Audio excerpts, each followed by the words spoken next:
Competence without wisdom ends up becoming brittle. Achievement without wisdom ends up becoming hollow.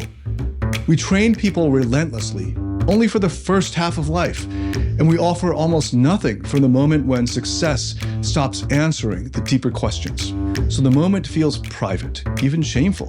People think, I have no right to feel this way, or if I say this out loud, I'll sound ungrateful or spoiled, or if I admit this, it means I made a mistake. But wanting a new chapter doesn't mean the first one failed. Welcome to Beyond Success, the podcast for high achievers seeking deeper meaning, fulfillment, and purpose. Now, here's your host, world-renowned leadership coach and therapist, David Tian, PhD. Success did what it said it would do. The career worked, the money arrived, the doors opened, the status followed. By most external measures, the strategy succeeded. And yet, somewhere along the way, a quieter question begins to surface. Not loudly, not dramatically, usually in the background, between meetings or in the car after a win or late at night when the noise finally dies down. It's a question success doesn't answer. And when that question appears, most people make the same assumption. They assume something went wrong.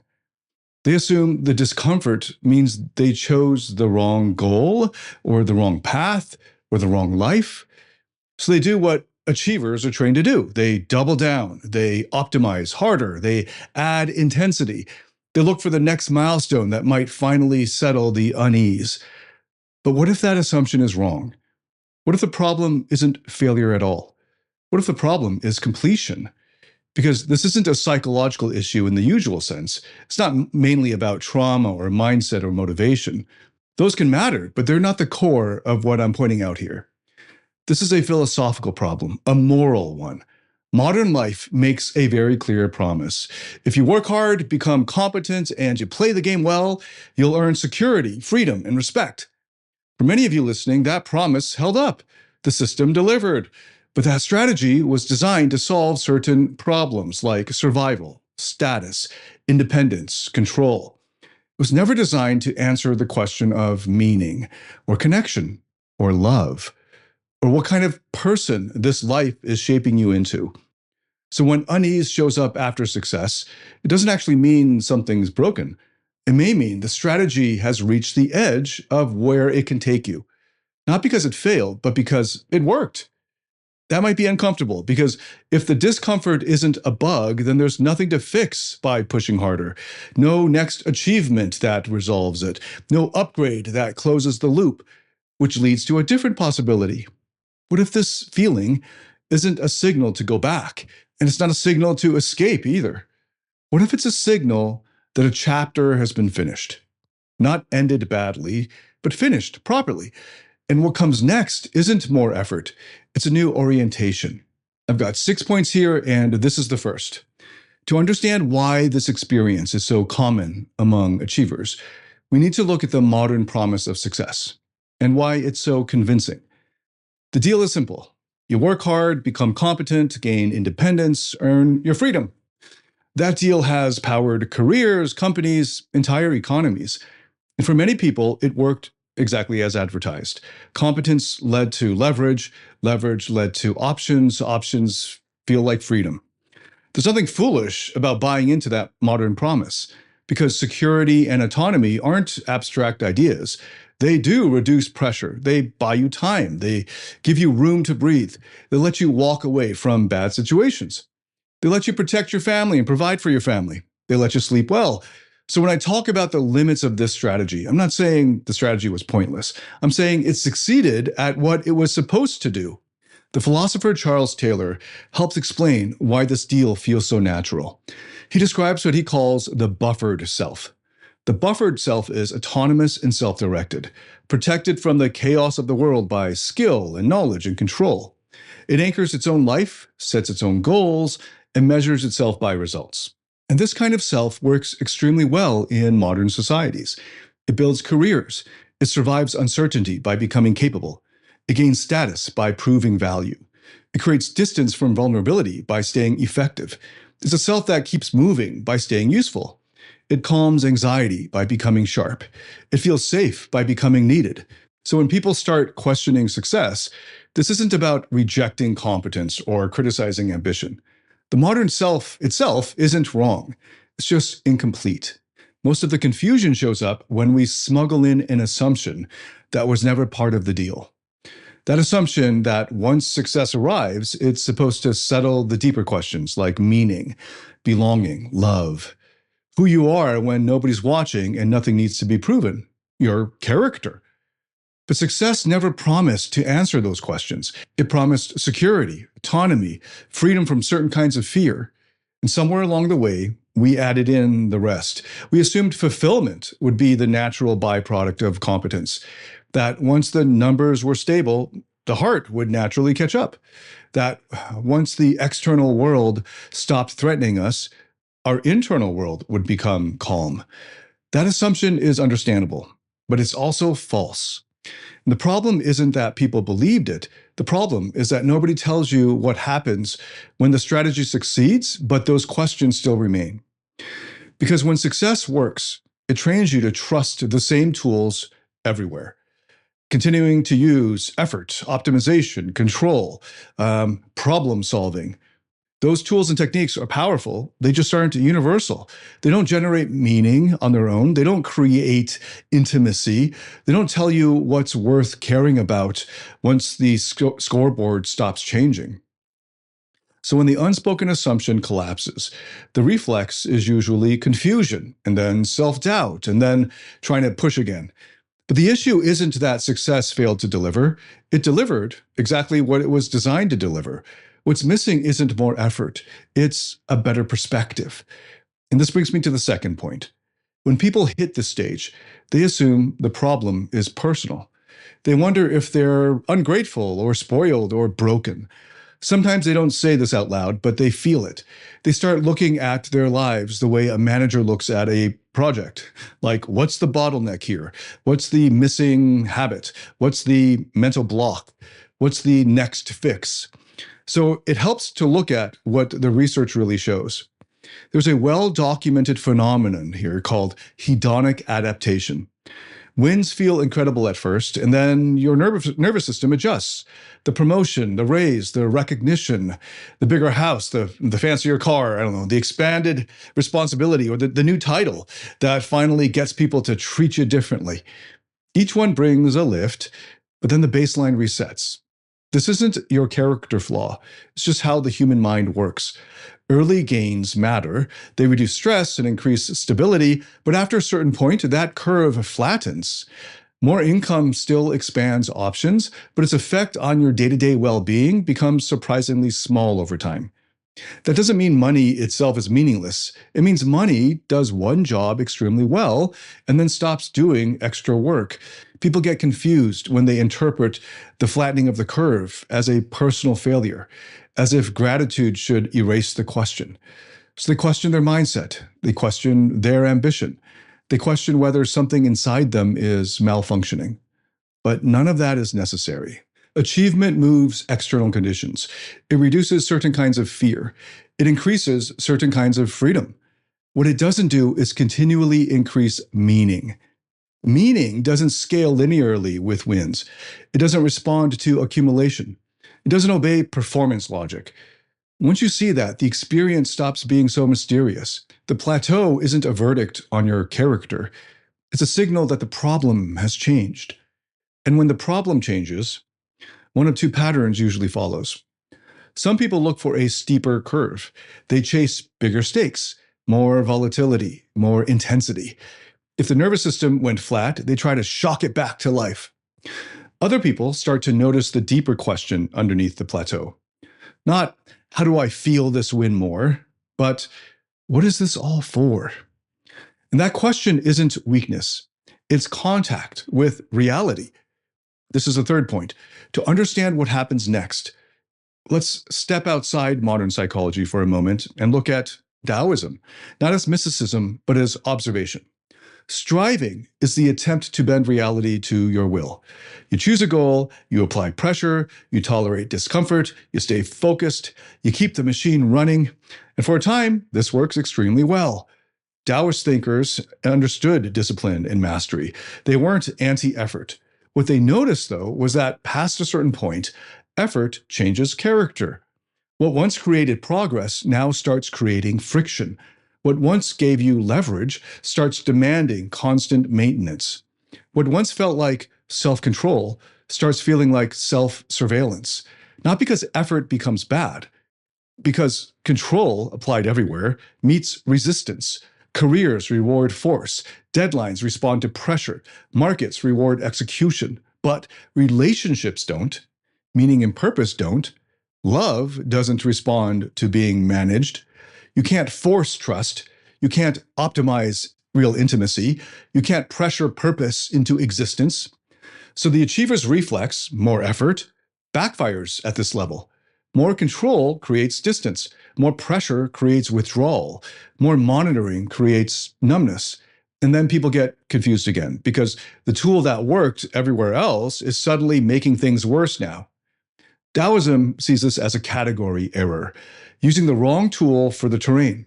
Wu-wei doesn't mean doing nothing. It means not forcing what cannot be forced, acting in a way that fits the nature of the situation. And sometimes this still includes effort. Sometimes it includes training. Sometimes it includes hard conversations and tough choices. But it's effort that fits the grain of reality, not effort that tries to overpower the reality.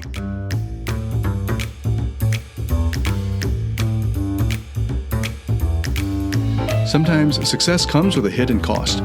You might have built a career, a business, or a life you thought you wanted, but inside, maybe you feel burned out or unfulfilled.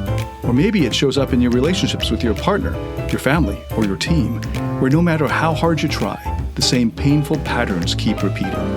If this resonates, I've got something you might be interested in. It's a free 2-minute assessment that helps you uncover the number one block that's been holding you back in love, in leadership, or in life. And once you take it, you'll get a masterclass tailored specifically to your results, so you'll know exactly where to focus to move forward. It's quick, it's practical, and it can change the way you see yourself and your path ahead. Take the first step right now at dtphd.com/quiz. That's dtphd.com/quiz.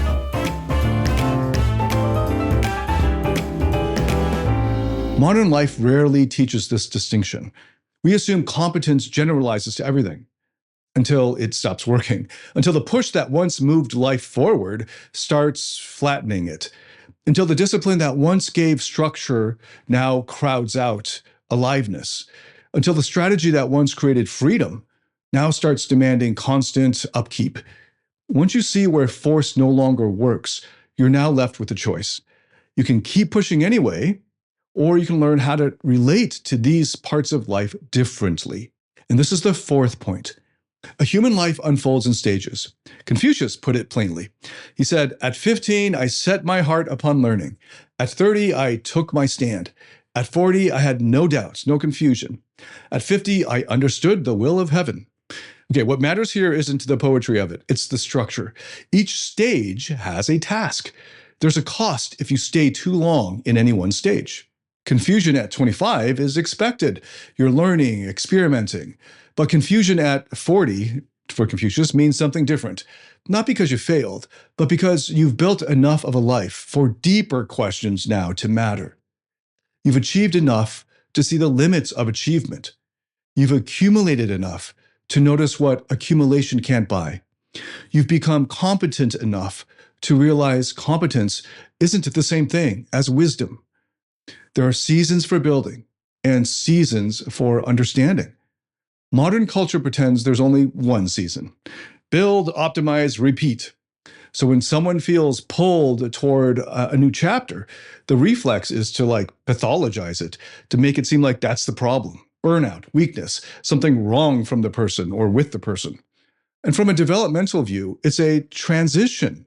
Competence without wisdom ends up becoming brittle.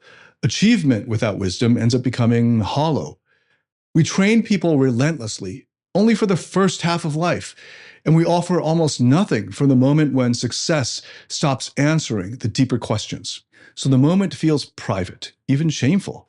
People think, I have no right to feel this way, or if I say this out loud, I'll sound ungrateful or spoiled, or if I admit this, it means I made a mistake. But wanting a new chapter doesn't mean the first one failed. it means it concluded. And here's where the moral dimension comes in.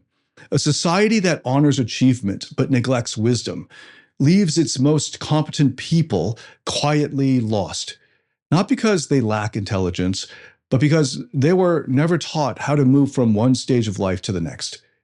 We give people playbooks for success, productivity, and leadership. We give them language for metrics and milestones, but we give them almost no language for the moment when the metrics stop touching the deeper questions. So the only available move is to turn the question into a private defect, which is why this stage so often comes with self-judgment. And this is the fifth point. Abraham Maslow is remembered for self-actualization. What's less known is that he later said it wasn't the end. After studying highly capable, accomplished people, he noticed something else. The people who felt most fulfilled weren't just actualizing their potential, they were oriented towards something beyond themselves. He called this self-transcendence, not self-erasure, not moralizing sacrifice. It was orientation, a new orientation. Here's the clean distinction. Competence is about capability. Fulfillment is about connection and contribution, about who and what your capability is in service of. Competence answers, can I? Fulfillment answers, why does this matter? You can become extremely effective without ever answering the second question. Modern culture trains competence extremely well, but it rarely trains wisdom. So people learn how to win games without asking whether the game is even worth playing. And when dissatisfaction appears in an achiever, it feels to that person like illegitimate. But they're not failing. They're functioning extremely well. They're responsible, they're reliable, they're the person others depend on. But dissatisfaction here isn't a rejection of success. It's a signal that capability has now outpaced meaning. You can be competent in attaining a goal and still not know what that goal is for. Once you see that, the question changes. It's not, how do I get better at this? But now it's, what is this in service of? And what part of life has been neglected because it didn't show up on the scoreboard? And this is the sixth and final point. The predictable mistake at this stage is acceleration or more intensity, higher standards, tighter schedules, a more demanding version of the same pursuit. That response makes sense. It worked before. Effort has always been the lever, but speed doesn't provide direction. Acceleration solves problems of momentum. Pressure works when the task is external and measurable.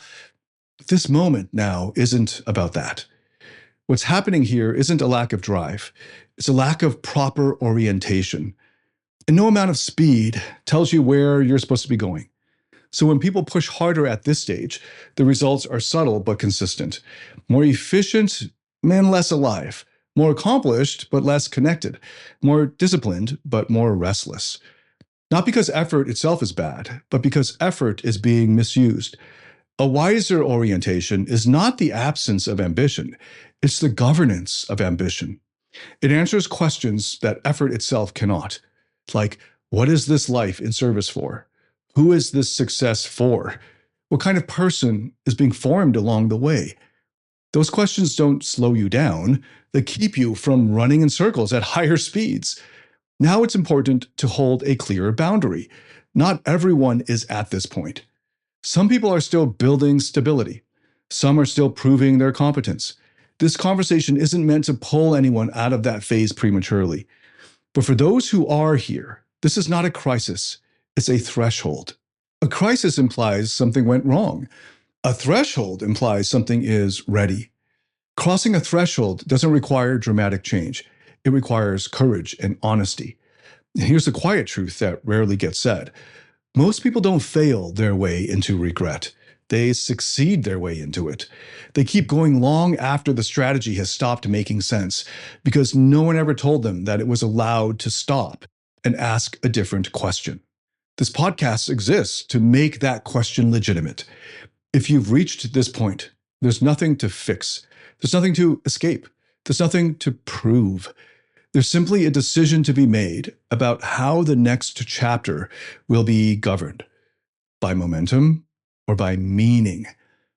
And that choice doesn't announce itself with fireworks. It shows up quietly when the noise drops away and you realize that the old answers might still work, but they're no longer enough. Let's come back to the question we started with. What happens when the strategy that worked actually works and still leaves something important unanswered? Success answered the questions it was built to answer, like how to become capable, how to gain independence, how to reduce certain kinds of fear. It did that job well. What it was never actually designed to do was to answer the deeper questions: meaning, purpose, contribution, connection, love. Who you are when there's nothing left to prove, your character. Those questions don't yield to effort. They don't respond to optimization. They don't get quieter when you add more achievement. And that doesn't make success a mistake. It makes it a tool with a limited range, a tool that works beautifully in one domain, but poorly in this new domain. So when unease shows up after success, the honest response isn't to dismiss it or drown it out. It's to recognize what it's pointing toward, that this isn't failure. It's the limit of a strategy that was never meant to answer every key question. And if you're listening to this and thinking, okay, but what's next? What's the alternative? Notice the timing of that question. That question is still the achiever's reflex. It's the reflex to turn insight into a task, to turn ambiguity into a plan, to turn a threshold into a checklist. There will be tools later in this mini-series. There will be practices. There will be ways to reorient yourself. But right now, the first move is simpler. It's to stop treating the unease as an error message and to start treating it as important information. Information that the old strategy has run its course in this domain. Information that you've outgrown a certain kind of motivation. Information that the next chapter will require more than just competence. And that's why I keep using the word orientation. Orientation is what tells competence where to go. It's what decides what gets protected and what gets sacrificed.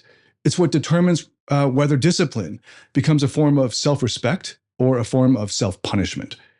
Self-transcendence, in Maslow's sense, doesn't mean becoming less effective. It means letting effectiveness serve something more real. Sometimes that something is other people. Sometimes it's a craft. Sometimes it's a community. Sometimes it's a set of principles that you stand by and refuse to violate, even when it would be profitable. Sometimes it's the kind of father or mother, partner or leader that you want to be when nobody else is applauding you. It's not about becoming saintly. It's about becoming self-governed. Because without wise governance, ambition doesn't disappear. It just keeps running. It will run straight through the things that you actually really care about. So the goal here isn't to quit the game. It's to stop letting the game pick your values and your life for you. Now, I want to end the way we began. Success did what it said it would do. The system delivered. The strategy worked. And that's exactly why the remaining questions matter. In the next episode, we'll look at something related and often overlooked: what competence quietly costs, even as it delivers everything it promises. For now, let the silence do the work.